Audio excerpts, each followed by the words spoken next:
तो स्पेस 29 में हम बात करेंगे जनरल वेव फंक्शन की। जनरल वेव फंक्शन और ऑफ कोर्स रिचर्ड फाइमन साहब के गाइड और मशहूर वैज्ञानिक ब्लैक होल के जॉन व्हीलर साहब की। आप कहोगे जॉन व्हीलर साहब कहाँ से आ गए? चलिए स्पेलिंग देख लीजिएगा, हम वीडियो देख रहे थे। चलिए ठीक है। तो दोस्तों श्रोडिंगर इक्वेशन को एक बार देखते हैं। और आई एच का टी ओवर बाई डेवर टी वन डायमेंशन में for example is equal to minus H cut square by 2m डेवर स्क्वायर डेवर X square psi X T plus U X into psi X T. ठीक है। इस equation में देखने पर आप वेव फंक्शन का डबल डेरिवेटिव है, मतलब ओवर एक्स पे, स्पेस पे, और टाइम पे सिंगल डेरिवेटिव है। ऑफकोर्स ये जो टर्म है ये इक्विवेलेंट टर्म है energy operator multiplied by Sai, या ये टर्म है ई इंटू साई। ठीक है। तो एनर्जी सिस्टम की जो है वो अगर वेव फंक्शन पे साई ऑपरेटर से हम मतलब एनर्जी ऑपरेटर से ऑपरेट कर दें तो सिस्टम की एनर्जी मिल जाती है। इसी तरह से अगर वेव फंक्शन पर मोमेंटम ऑपरेटर से ऑपरेट कर दें तो सिस्टम का मोमेंटम मिल जाता है। ठीक है, कोई इसमें दिक्कत की बात नहीं है। लेकिन इस डेरिवेशन के पीछे जो एनर्जी का फॉर्मूलेशन है ई, जो कहीं ना कहीं वेव फंक्शन से ऑपरेट करके मिल सकता है, वो एनर्जी बराबर है potential energy plus P square by 2m, जहाँ एक्स एक्सिस के लॉन्ग ये मोमेंटा है मान लीजिए ना। और एक्चुअली में दोनों तरफ इसको साई से मल्टीप्लाई करने पे ये चीज़ इस चीज़ से मिलती है, तो एनर्जी इधर भी साई से मल्टीप्लाई करने पे। तो मेन चीज़ है कि जो एनर्जी वेव फंक्शन से आती है, एनर्जी ऑपरेटर से जो एनर्जी, वो एनर्जी एक्चुअली में उसका एक अप्रोक्सीमेशन क्लासिकल सेंस में you x plus P x square by 2m है। This is one approximation. Energy यहाँ एक्यूरेट है, एनर्जी एक्यूरेट है। ठीक है ना, एनर्जी क्या है कैमरा मैन? एक्यूरेट है। लेकिन ये क्या है? क्लासिकल अप्रोक्सीमेशन है। क्या है? Classical approximation. और तो एनर्जी ऐसे आती है। लेकिन अगर हम रिलेटिविस्टिक सेंस में बात करें तो उसी एनर्जी को डिरैक साहब ने रिलेटिविस्टिक सेंस में beta M C square plus alpha X P X C से रिप्रेजेंट किया। ठीक है, एनर्जी वही है लेकिन इधर अप्रोक्सीमेशन है, और ये अल्टीमेटली श्रोडिंगर इक्वेशन को जन्म देती है। और डबल डेरिवेटिव कहीं ना कहीं जो मोमेंटम में जो दो बार क्या बोलते हैं, ये जो मोमेंटम का स्क्वायर टर्म है ये डबल डेरिवेटिव को सिग्निफाई करता है। ठीक है।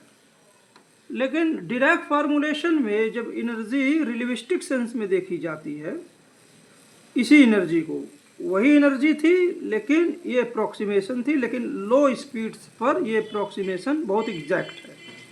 वही एनर्जी है लेकिन इसको और क्या बोलते हैं रिलेटिविस्टिक सेंस में और एग्जैक्ट तरीके से डिरैक साहब इस फॉर्म में लिखते हैं, जहां मोमेंटा क्या बोलते हैं पी एक्स ही बसता है, पी स्क्वायर वाला टर्म नहीं है। इसलिए जब दोनों तरफ साई से मल्टीप्लाई करते हैं तो डिरैक इक्वेशन में लेफ्ट हैंड साइड तो वही होता है energy operator multiplied by psi, लेकिन राइट हैंड साइड के इक्वेशन में क्या बोलते हैं beta M C square psi minus I H cut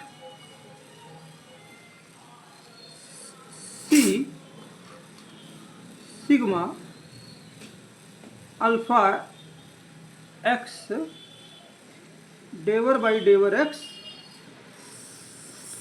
Sai, ये सभी डायमेंशन में। तो यहाँ पर क्या बोलते हैं कैमरामैन, देखिए कि डबल डेरिवेटिव टर्म गायब है, ठीक है, स्पेस में केवल सिंगल डेरिवेटिव है, ठीक है, लेकिन ये ज़्यादा एग्जैक्ट है। ज़्यादा क्या है? एग्जैक्ट है। एग्जैक्ट है, ठीक है ना।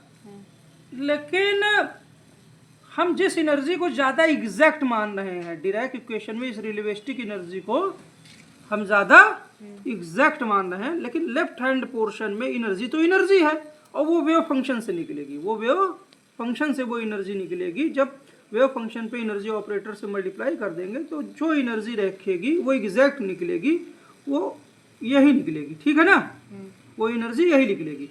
राइट हैंड साइड में अप्रोक्सीमेशन है जो श्रोडिंगर इक्वेशन को देता है और जो डबल डेरिवेटिव टर्म देता है। आपको बिना डेरिवेटिव का टर्म जो देता है वो डिराक इक्वेशन में भी बिना डेरिवेटिव का है, लेकिन यहाँ पर सिंगल डेरिवेटिव आ जाता है और एनर्जी तो वही है दोनों इक्वेशन में फॉर एग्जांपल, और वो फंक्शन से ऑपरेट करने पर वो एनर्जी वही मिलेगी, ई इंटू साई मिलेगी। लेकिन राइट हैंड साइड में बेटर अप्रोक्सीमेशन है और ये बेटर अप्रोक्सीमेशन में सिंगल डेरिवेटिव टर्म आता है, ना कि डबल डेरिवेटिव टर्म आता है। अच्छा, इस तरह से। लेकिन क्या हो अगर कि एनर्जी तो एनर्जी है जो वेव फंक्शन से मिलेगी, लेकिन ये जो रिलेटिविस्टिक अप्रोक्सीमेशन जो है, जो रिलेटिविस्टिक जिसको हम एग्जैक्ट बोल रहे हैं और जो कहीं ना कहीं जो रिलेटिविस्टिक एनर्जी पे आधारित है, ये स्क्वायर बराबर m square c to the power 4 plus p square c square पे ही ये डिराक का फार्मूलेशन एक्चुअली में, ये जो डिराक साहब का फार्मूलेशन है बीटा mc स्क्वायर, तो sigma alpha X P X C, ये रिलेटिविस्टिक पे आधारित है, ये रिलेटिविस्टिक एनर्जी है, लेकिन एनर्जी तो एनर्जी है, वो हमेशा आपको वेव फंक्शन पे एनर्जी ऑपरेटर से ऑपरेट करने पर सिस्टम की एनर्जी मिल जाएगी। लेकिन ये रिलेटिविस्टिक जो एक्सपेंशन जो इधर हमने दिखाया है, जिसपे ये नीचे वाला फार्मूलेशन डिराक का है, लीनियर फार्मूलेशन, ठीक है, लेकिन अगर यही क्या बोलते हैं, ये एक्सप्रेशन कुछ मिस कर रहा हो, क्या कर रहा हो, मिस, मतलब इसमें कुछ कमी हो, क्योंकि कोई भी चीज़ एब्सोल्यूट नहीं होती है, कोई भी चीज़ एब्सोल्यूट नहीं होती है। मान लीजिए ये टोटल एनर्जी को न रिप्रेजेंट करके क्लासिकल एनर्जी को और बेटर अप्रोक्सीमेशन हो, ये जो एनर्जी का टर्म है, एनर्जी तो वही है लेफ्ट हैंड साइड, चाहे क्लासिकल वाले में देखिए, चाहे रिलेटिविस्टिक एनर्जी सिस्टम की वही है, लेकिन जो राइट हैंड साइड की इक्वेशन है एनर्जी लिखने के लिए, वो क्या बोलते हैं, वो लेस एक्यूरेट है, लेकिन लो स्पीड में एक्यूरेट की तरफ हो जाता है, और हायर स्पीड में रिलेटिविस्टिक वाला ये ज़्यादा एक्यूरेट है। लेकिन हम क्या कहें कि जनरल सेंस में हम ये कहें कि कोई भी चीज़ परफेक्ट नहीं है, कोई भी चीज़ परफेक्ट नहीं है। मान लीजिए कि इसमें कुछ मिस है, इसमें कुछ मिस है, और जिसका एक फार्मूलेशन जो है वो इस फॉर्म में आता है, और जिसको जब दोनों तरफ साई से मल्टीप्लाई कर देते हैं तो डिराक इक्वेशन में बाकी टर्म, मतलब साई के साथ वाला टर्म तो आता है, लेकिन डेवर एक्स वाला टर्म भी आता है, जबकि श्रोडिंगर इक्वेशन में क्या बोलते हैं, ये डेवर स्क्वायर बाई डेवर एक्स स्क्वायर वाला टर्म आता है वेव फंक्शन पर, न कि ये वाला टर्म आता है। समझ रहे हैं ना। क्या हो अगर हम श्रोडिंगर इक्वेशन जो लो स्पीड्स पे परफेक्ट है, अगर हम हाई स्पीड्स की तरफ चढ़ें तो इसको इम्प्रूव करने की कोशिश करेंगे। क्या करेंगे? इम्प्रूव करने की कोशिश करेंगे। बेटर इम्प्रूवमेंट में हम डिराक इक्वेशन तक पहुंच जाएंगे, बेटर इम्प्रूवमेंट में हम डिराक इक्वेशन पे पहुंच जाएंगे ना। लेकिन ये स्वयं क्या बोलते हैं, अगर कोई एनर्जी मिस कर रहा हो, जैसे पिछले एपिसोड में बताया कि मान लीजिए कि स्पेस की एनर्जी, क्योंकि स्पेस की एनर्जी इसलिए कि मान लीजिए कोई हमारे पास बॉल है, क्या है, बॉल जिसका मास m है, ठीक, ये रेस्ट मास है। इसमें हम मोमेंटा भी कोई जोड़ देते हैं, मान लीजिए सर्कुलर वे में मूव भी कर रहा है ना, तो अब ये सारी एनर्जी जो है रेस्ट मास की और जो मोमेंटा में जो काइनेटिक एनर्जी है अगर फोटॉन में तब्दील हो जाती है, क्या हो जाती है, फोटॉन में तब्दील हो जाती है और ये फोटॉन सब चले जाते हैं, तो यहाँ क्या बचेगा? आप कहोगे सारा तो एनर्जी में चला गया, कुछ नहीं बचना चाहिए। लेकिन ये जो मास स्वयं जो है, क्वांटम फिजिक्स स्वयं कहती है कि फील्ड ही सब कुछ है। ये अगर न्यूक्लियस की फील्ड है तो इसके बाहर इलेक्ट्रॉन की फील्ड है, ठीक है ना, और इसकी इलेक्ट्रॉन के फील्ड में ही एज अ वाइब्रेशन मास दिखता है, मास दिखता है। तो ये फोटॉन भी अगर जब निकल गया और एम्प्टी स्पेस, एम्प्टी जो अगल बगल का स्पेस हम खाली मान रहे हैं वो एम्प्टी स्पेस नहीं, उसमें एनर्जी है, मतलब फील्ड है। ये जो प्रोटॉन इलेक्ट्रॉन का सिस्टम है इसके अगल बगल भी स्पेस, एम्प्टी स्पेस की एक फील्ड है। तो जब सब कुछ खत्म भी हो जाएगा तब भी स्पेस की एनर्जी बचनी चाहिए। आपको E बराबर डेल्टा MC स्क्वायर से अगर ये पूरा मास कन्वर्ट हो जाएगा फोटॉन में, लेकिन फिर भी स्पेस की एनर्जी बचनी चाहिए। खाली स्पेस में भी कुछ ना कुछ एनर्जी है, स्पेस की एनर्जी बचनी चाहिए। तो मे भी ये एक्सप्रेशंस पूरी तरह से एग्जैक्ट ना हो, कुछ लीव आउट हो गया हो, कुछ जो है वो लीव आउट हो गया हो। लेकिन हमारा जो वेव फंक्शन वो चालाक है। वेव फंक्शन जो हमारा है कैमरामैन वो बहुत स्मार्ट है, और वो वेव फंक्शन जो 3 डायमेंशनल है उसमें अगर एनर्जी ऑपरेटर से ऑपरेट करेंगे तो वो हमेशा एग्जैक्ट एनर्जी देगा, एग्जैक्ट एनर्जी देगा और वेव फंक्शन दे देगा। अब वो बात अलग है कि हम राइट हैंड साइड वाले एक्सप्रेशंस को क्लासिकल वाला लो स्पीड में एक्यूरेट की तरह है, लेकिन वो भी पूरी तरह से एक्यूरेट नहीं है। या रियलिस्टिक वाला जो हाई स्पीड में एक्यूरेट है, जो लो स्पीड में क्लासिकल में बदल जाता है, लेकिन उसके बावजूद भी अगर ये एक्सप्रेशन कहीं ना कहीं स्पेस की एनर्जी को अगर मिस कर रहा हो, स्पेस की एनर्जी को अगर मिस कर रहा हो, तो वेव की फंक्शन तो इस एनर्जी रियलिस्टिक वाली जो एक्यूरेट को तो देगी ही, साथ में स्पेस की एनर्जी को भी स्पेस की एनर्जी को भी देगी। लेकिन राइट हैंड साइड चूंकि अप्रोक्सीमेशन लेके चल रहे हैं तो हमको क्या बोलते हैं, बेटर ऑब्जर्वेशन में सिंगल डेरिवेटिव मिलता है, ठीक है। लो स्पीड्स में हमको वही चीज श्रोडिंगर वाले में हमको डबल डेरिवेटिव मिलता है। तो हमको कहना है कि एनर्जी मान लीजिए एक्यूरेट होने के बावजूद भी उस एनर्जी को हम एनर्जी ऑपरेटर से ऑपरेट करने पे वेव फंक्शन में उस एनर्जी को अगर हम राइट हैंड साइड में पा भी जाएं तो लेफ्ट हैंड साइड में, तो राइट हैंड साइड में चूंकि हर एक एक्सप्रेशन रियलिस्टिक का हो चाहे श्रोडिंगर का हो, उसमें कुछ न कुछ कमी, मान लीजिए स्पेस की एनर्जी ही बच गई ना, कुछ न कुछ कमी रह सकती है एक्सप्रेशन में। तो जनरलाइज्ड वेव फंक्शन क्या होगा? जनरलाइज्ड वेव फंक्शन की ओर हम बढ़ते हैं जो वास्तव में इन सारी परिस्थितियों से डील कर सके। मैथमेटिक्स एब्स्ट्रैक्ट होती है। मैथमेटिक्स ये कहती है कि साई अगर वेव फंक्शन है, साई, और इस पे अगर एनर्जी ऑपरेटर से ऑपरेट करें तो एनर्जी मिल जानी चाहिए एग्जैक्ट, हमें कोई दिक्कत नहीं है।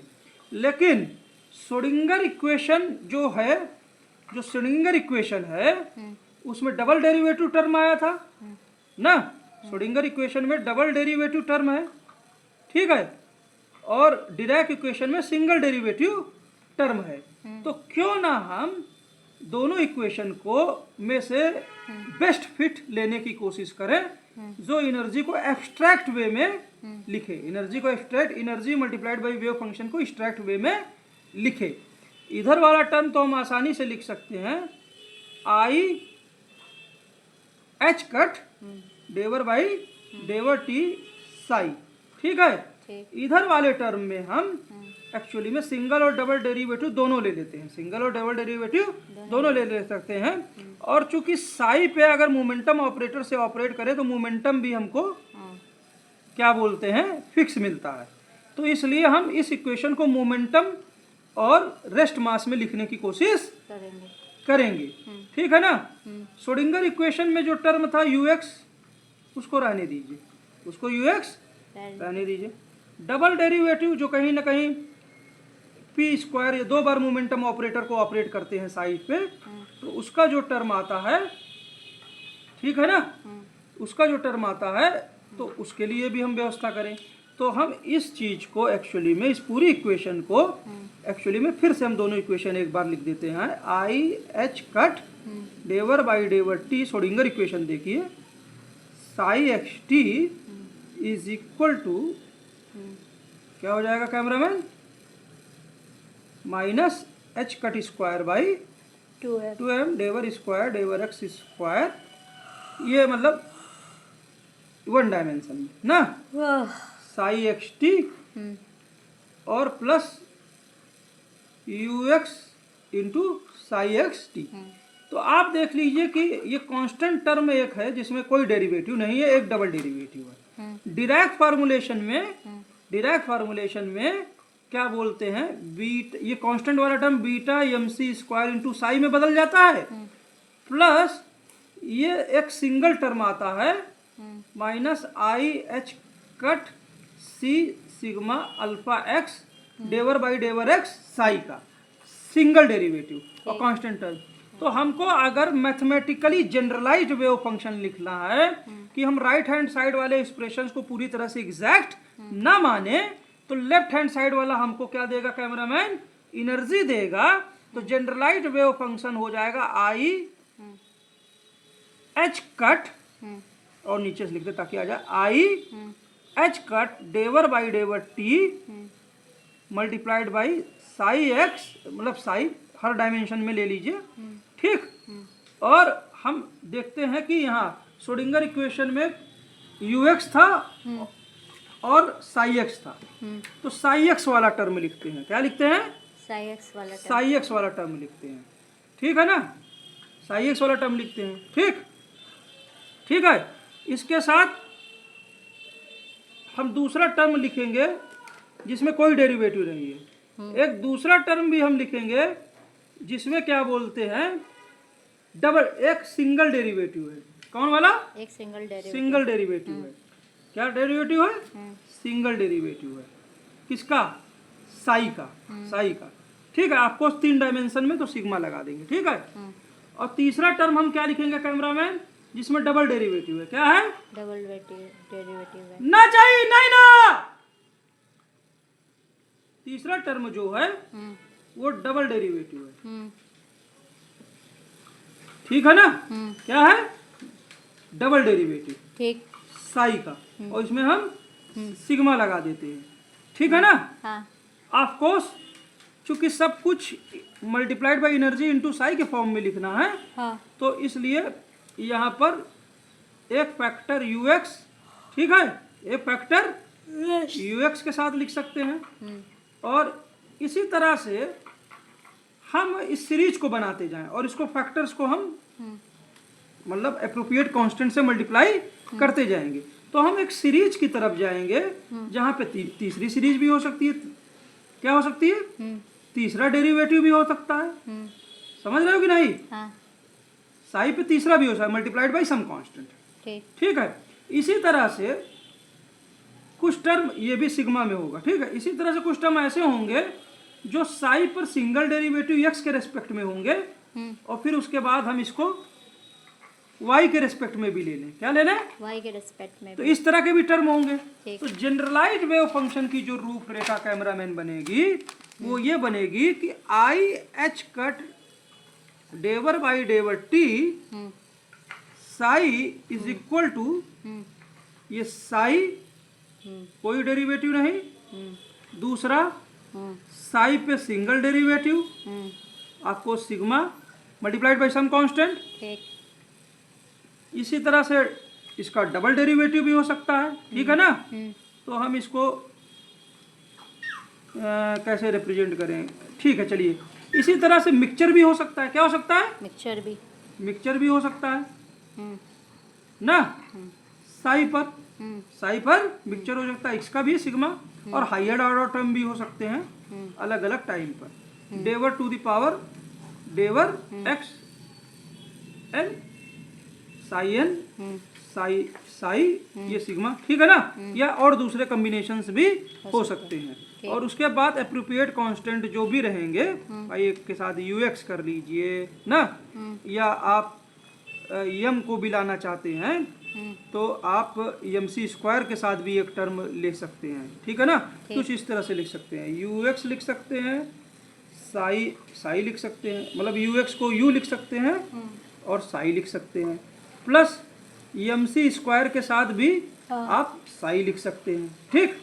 प्लस ना सिंगल डेरिवेटिव में आप minus I H cut C sigma alpha X, ठीक है, डेवर बाई डेवर एक्स साई लिख सकते हैं, ठीक। डबल डेरिवेटिव में आप क्या बोलते हैं, minus H cut square by 2m sigma डेवर स्क्वायर बाई डेवर एक्स स्क्वायर साई लिख सकते हैं, और ये चलता जाएगा।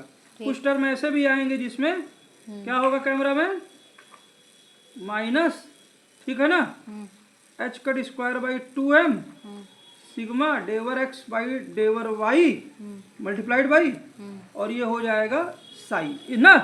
तो ये जनरलाइज्ड वेव फंक्शन आपको, जिसमें आप कांस्टेंट भी ऐड कर सकते हैं इनके साथ आप कांस्टेंट।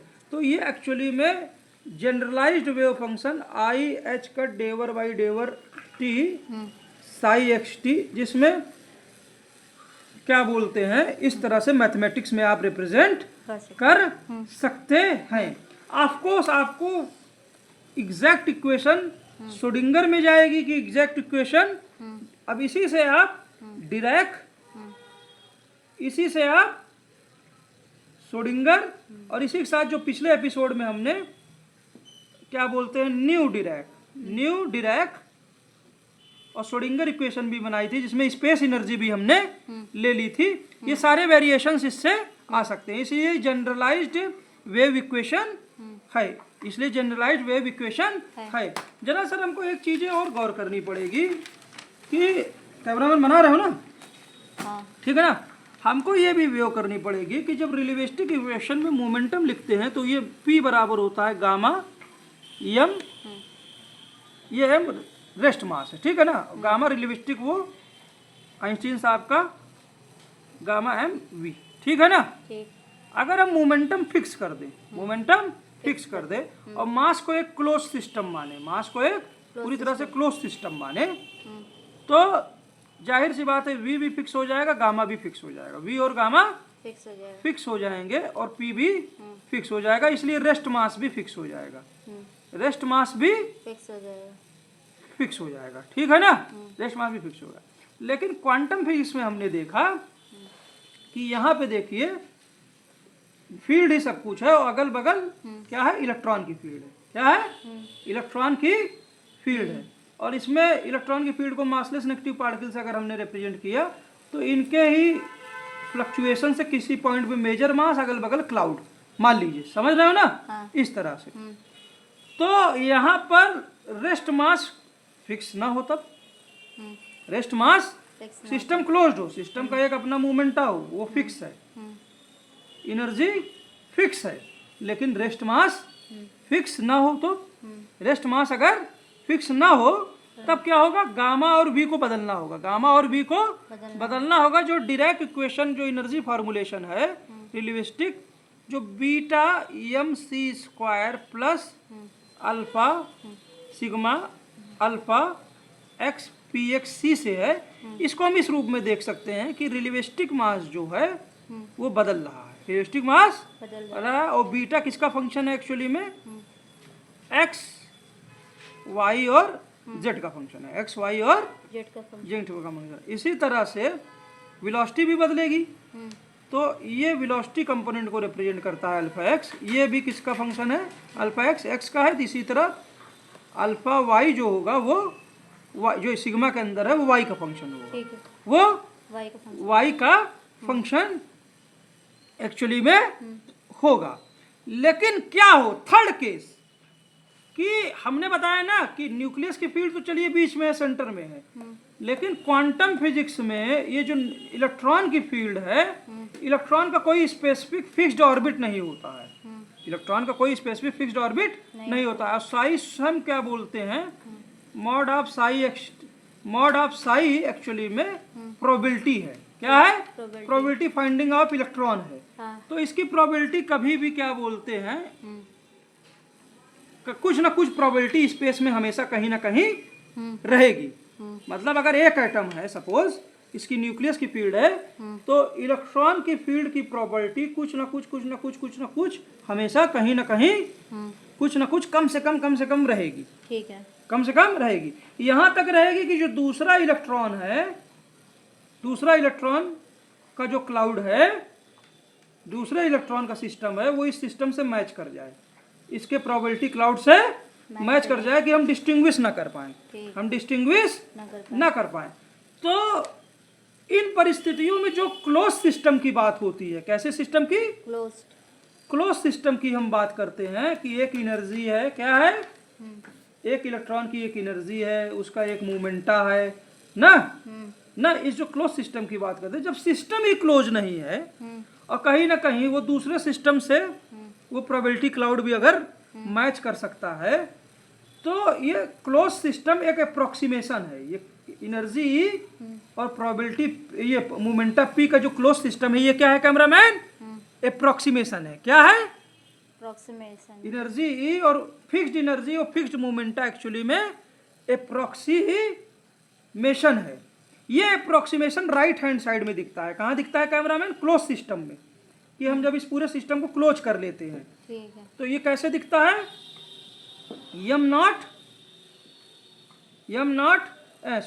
ये कैसे दिखता है? कैसे अप्रोक्सीमेशन दिखता है? m square C to the power 4 plus P square C square. ये अप्रोक्सीमेशन में दिखता है। क्या दिखता है? अप्रोक्सीमेशन में, राइट हैंड साइड अप्रोक्सीमेशन में।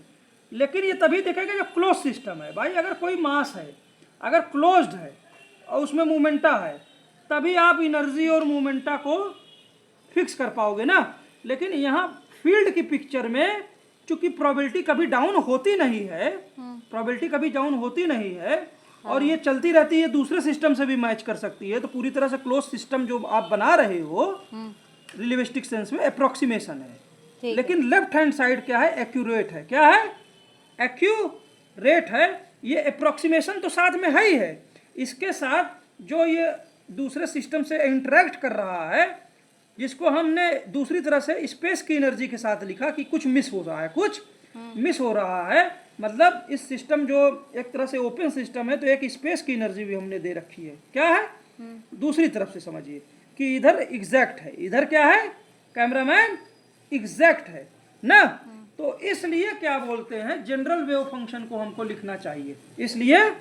लेकिन जो वेव फंक्शन है उसको क्लोज्ड सिस्टम है कि ओपन सिस्टम है, उससे मतलब नहीं है। वेव फंक्शन हमेशा क्या बोलते हैं, वेव फंक्शन पे जब एनर्जी ऑपरेटर से ऑपरेट करेंगे कैमरामैन, तो आई एच कट डेवर बाई डेवर टी एग्जैक्ट एनर्जी मिलेगी, चाहे ओपन हो चाहे वो हो।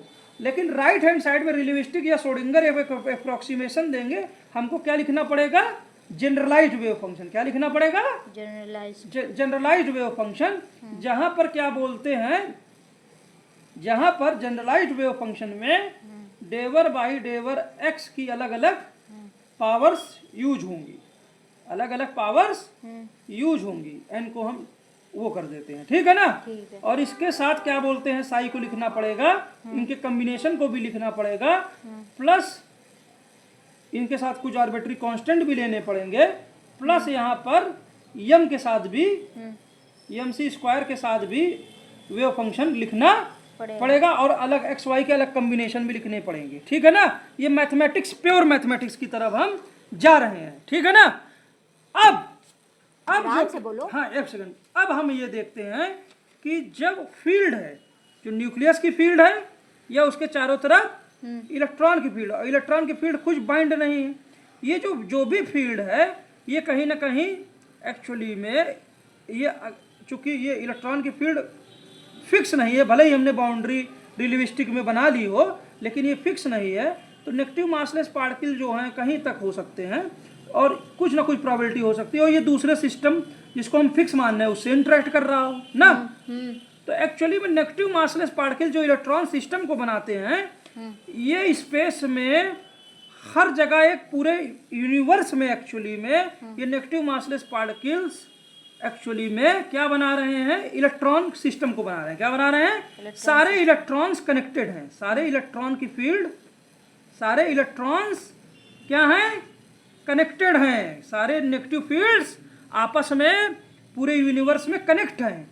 हाँ, हम एक चार्ज, एक मास, एक रेस्ट मास, इलेक्ट्रॉन का एक रेस्ट मास, इलेक्ट्रॉन का एक चार्ज इसलिए पाते हैं, किस लिए पाते हैं, क्योंकि हम इनको न्यूक्लियस के पास अंदर नहीं देख रहे होते हैं, या फिक्स्ड सिस्टम के न्यूक्लियस इस प्लस चार्ज के इन्फ्लुएंस में नहीं देख रहे होते हैं जो नेगेटिव पार्टिकल की डेंसिटी को चेंज करता है। हम उसको इस रीजन में देख रहे होते हैं, आइसोलेशन में देख रहे होते हैं, उस बीच के रीजन में देख रहे होते हैं जहां एनवायरनमेंट हमेशा एक रहता है। एनवायरनमेंट हमेशा एक रहता है। अगर एनवायरनमेंट अलग अलग हो तो आपको इलेक्ट्रॉन का रेस्ट मास अलग अलग पॉइंट पे अलग अलग मिलेगा, डिफरेंट मिलेगा। क्या मिलेगा, रेस्ट मास एक्चुअली में फंक्शन मिलेगा, बीटा का फंक्शन मिलेगा अलग अलग एनवायरनमेंट में।